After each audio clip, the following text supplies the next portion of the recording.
gaji P3K dan P3K paruh waktu ini bisa ditarik menjadi dukungan APBN. Hampir semua kepala desa mengatakan kami tidak bisa berbuat apa-apa dengan 370 juta.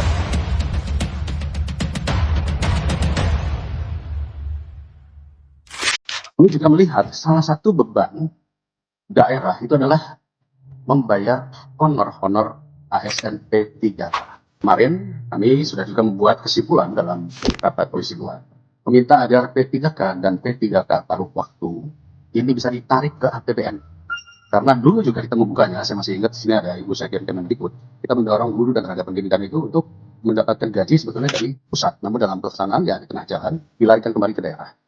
Oleh karena itu, kami berharap dalam Pancarikade ini, gaji P3K dan P3K paruh waktu ini bisa ditarik menjadi dukungan APBN.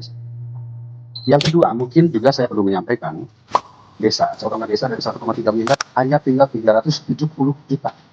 Hampir semua kepala desa mengatakan kami tidak bisa berbuat apa-apa dengan 370 juta ini. Tugasnya juga semakin banyak. Berarti disampaikan tadi permasalahan sampah dan lain-lain ini masih menjadi salah satu tugas yang penting.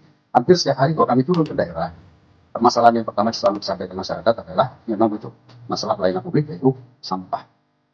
Pemerintah kabupaten juga kesulitan, pemerintah provinsi juga kesulitan. Sehingga boleh dikatakan kami perlu menyampaikan suara ini pada semua. Dengan kebijakan P3K. Kebijakan P3K ini tentunya adalah kebijakan bersama antara Pemda dan pusat. P3K pengangkatannya diusulkan oleh Pemda dan tugasnya pusat adalah menetapkan formasi. Jadi ini konsisten dengan kebijakan kepegawaian kita yang kita lakukan selama ini. Memang kita dikagetkan Pak Dede, di 2025 itu pengangkatan P3K itu 2 kali Pak. Itu yang kemudian tidak kita antisipasi sebelumnya. Insya Allah Pak, di 2026 ini kita akan lakukan evaluasi dan dukungan lebih. Tapi kita akan konsisten Pak dengan sistem bahwa kita tahu ASN itu tanggung jawab APBD Pak. Itu sisi kita yang kita jalan selama ini kan. Sehingga supportnya kita adalah tentunya dorongan TKD lebih untuk fungsi itu. Jadi kita nggak bisa sistem Pak.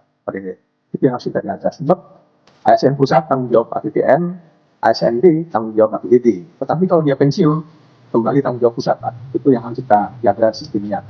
Di 2026 ini Pak, ya, mengisi kekurangan daripada potensi penggunaan bagi P3K di beberapa Pemda yang kita coba kita monitor.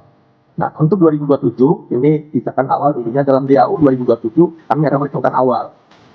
Itu data P3K sehingga dalam menyusun TKD, DAU dan tentunya menghaluskan ke APBD ini wajib dipenuhi oleh Pemda dan APBD Pak. Sehingga support kita lebih untuk support DAU ini akan kita lakukan sejak perencanaan di 2027. Jadi itu yang mungkin harus kita pahamin.